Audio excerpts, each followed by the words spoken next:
ഇന്ന് സിനിമകളുടെ വിജയത്തിന് പ്രമോഷൻസ് ഒരു വലിയ പങ്ക് വഹിക്കുന്നുണ്ട്. എന്നാൽ പല താരങ്ങളും പ്രമോഷനുകൾക്ക് സഹകരിക്കുന്നില്ല എന്ന വാർത്തകളാണ് സിനിമാ മേഖലയിൽ നിന്ന് വരുന്നത്.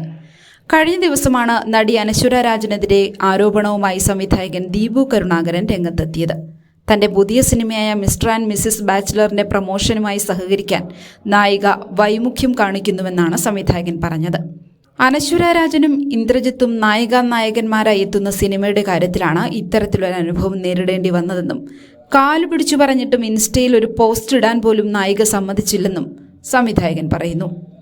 നടി അഹാന കൃഷ്ണയ്ക്കെതിരെ ആരോപണവുമായി എത്തിയത് അന്തരിച്ച സംവിധായകൻ ജോസഫ് മനു ജെയിംസിന്റെ ഭാര്യയാണ്. തന്റെ ഭർത്താവ് സംവിധാനം ചെയ്ത നാൻസി റാണി സിനിമയുടെ പ്രമോഷന് അഹാന സഹകരിക്കുന്നില്ല എന്നാണ് ജോസഫ് മനു ജെയിംസിന്റെ ഭാര്യ നൈനയുടെ ആരോപണം.